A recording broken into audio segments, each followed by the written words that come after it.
Pagong, bilis. Demon kahit ay lalapit din, retrihan na lang. Pero si James Banks ang magwawagi, habang si James Banks ay may ipit din. Demon kahit ay nakakuha ng Natin niya, no? Nova blind flickering. Alam niya may tao doon. Tignan mo naman yung crossfire doon, pare. Grabe yung combo. Kanina pa sila combo-combo. ibang klase, no? Kaya lang si KLB, ay naku po, hindi tumama. Yung makakakuha ata ng pwesto dito ang AP Bren.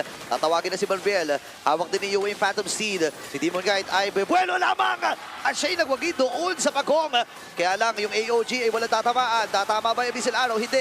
Mga Abyssal Arrows, wala ng Deadly Magic at mukhang makakatakas naman ata with the Space Escape. Okay, hahabulin pa rin. Pero mukhang makakapasok dito ang Aurora. Turtle! Okay, sino makakakuha? James Banks pa rin naman. Pero papasok na si Yue. Ano kanyang hahawakang ultimate? AOG ay nagamit. Edward ay napalalim din! Ito ang Aurora. Okay. LVJ medyo delikado na. Ayan na, kumonekta nga dito yung Unbreakable. Pero wala kasi sila mga minions. Ilalaban ba nila ito? Papasok si KLBJ. Ngayon naman, Revitalist na gamit din ni Light. Pero habang nangyayari ito, may lima din sa may bandang ibaba. Ay, makakuha ng kill na. Picturean din.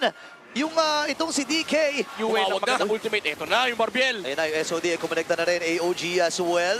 Pero mamamatay ata dito si James Banks. Siya pinagtulong-tulungan. Kukonect na yung Abyssal Arrow. Ngayon si Demon kahit nakadalawa na. Edward napakababa na ng HP plus the flicker. Aurora ang pag-establish ng kanilang pwesto around that Lord area. Oh, Napana! Yun na naman yung mga combo na combo. Half HP para sa Lord na ito. Ayun Ibibigay na! sa Mayra. Papasok si James Banks. Sino ba? Nagre-ready din. Pwedeng niyang bitawan yung kanyang golden hour. Si KLBJ sa likuran. Pero si Dominic Kite pumasok na rin. Napicturean yung tutong miyembro mula sa Aurora. Demon Kite masisecure itong Lord na ito. Pero dire-diretso na ang liwanag na dala-dala ng Aurora. Tumba ang tatlo para sa AP Bren at si Shubsky na kanilang inahabol. Wala. Tingnan natin kung papasukin pa yung Demon Kite. Available Okay. naman ang Space Escape. Chomsker goes down. Araw! Pero tumama pa yung araw. Pag idadagdagan yung buhay niya habang umahamba siya, mabuti na. Nova! wait na. AOG. Napindown na si Light. Si Nova ay nakakuha na naman ng magandang picture pero siya ay namatay din. Pero parang worth it yun ha. Lord sa ibaba. Ngayon si James Banks ay maghahabol. James! And this time ay nakakuha na naman siya ng kill. Ubos ang kanilang base. Phantom Seed para dito kay Yue. Hindi na nila maaawat. Pero tumama yung SOD ngayon si Edward. Natalo na rin si Shizu. Nandun sa may gilid. Atras muna si Dominic Kite. Ang baba na kanyang HP. Bumili ng Immortality. At ngayon ay namatay na rin itong si Shizu. Kung sila man para sa kanila, ito na ata yung pagganti at pagbawi. Napicturean yung apat. Pero pambili lang ng oras yun.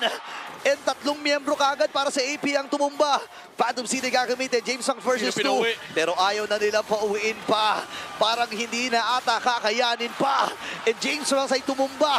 Nova na lang ang natitira. May Lord pa sila nakasama sa gitna. At ang Aurora ang magwawagi sa Game 2.